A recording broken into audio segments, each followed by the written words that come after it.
If you need MC, check out NBAMCNow.com. Use discount code Trummz at checkout for 5% off. Link in the description. We back with some 2K16 ideas, man, and the last time we brought up capping the overalls on day one at a 90 overall, so there's plenty of room for these cards to get better throughout the year rather than having, 3-4 versions of a 99 LeBron James, right? There's a 98 on day one, a 99 All-Star, and a 99 Onyx.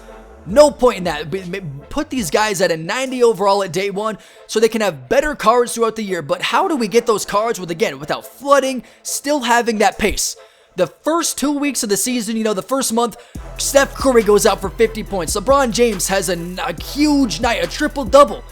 Give them a 24-hour version of a nightly gem. Again, available for 24 hours of their upgraded version because they already have the best cards available in packs at a 90 overall, when the day comes out. So the first month, if they have a huge performance, just give these guys a 24-hour version so we get that upgraded version, but it doesn't flood the auction house.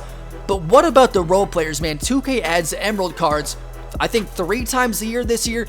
But what about Brandon Jennings? He had 2 2020 games in the same week. Nothing happened. Nikola Mirotic tore it up at the end of the season. Nothing happened. So throughout the year, once a week, we get 2 players from the East, 2 players from the West of weekly gems, man. These are more for the role players, the guys that deserve an upgraded version, but again, they're not the LeBrons, they're not the other guys that are going to be 93, 94 overalls. Those guys are going to get the nightly gems, the 24-hour versions. These guys get weekly gems. The guys, maybe they're in the mid-80s, maybe they're just getting to the 80s depending on where they're rated, but they had a great week. They need an upgraded card. And again, you had 2 from the East a week, 2 from the West at the end of the month. The Eastern Conference Player of the Month. Let's just say Kyrie Irving. November, the first month of the NBA season, Kyrie Irving gets that award.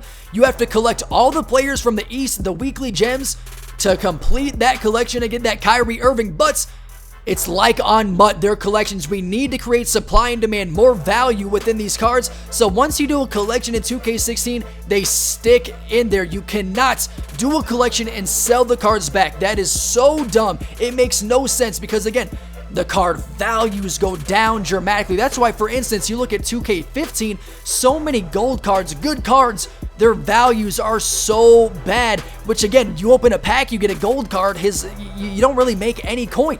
That's why we need to create supply and demand by making cards stick in collections to create that supply and demand. And again, the first month of the season, I know some of you are like, what? I'm not going to get rid of all those players for a 93 overall Blake Griffin. That doesn't make any sense.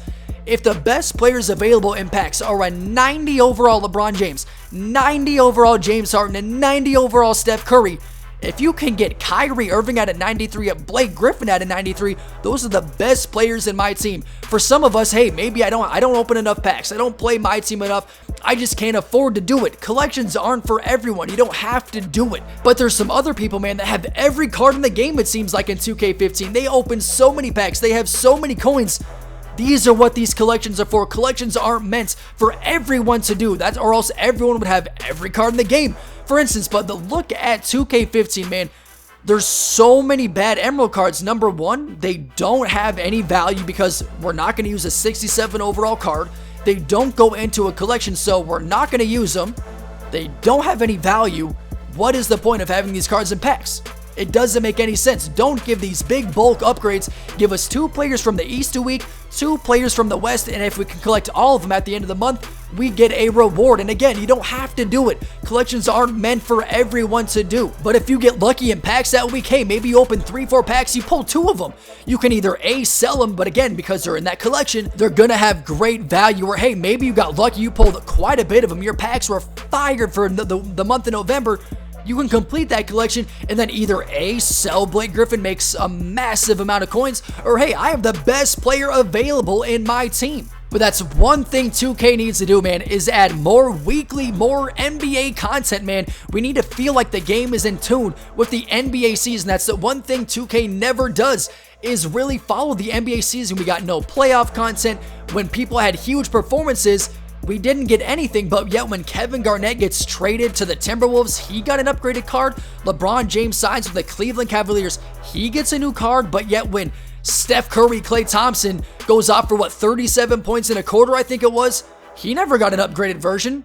What is that? That's why we need nightly gems, 24-hour versions of super high rated cards, or these weekly gems, more role players, more, they had a great week. Let's boost them up. Let's create more fun content to use, more diversity in my team. And with the collections at the end of the month, their values will be so much more.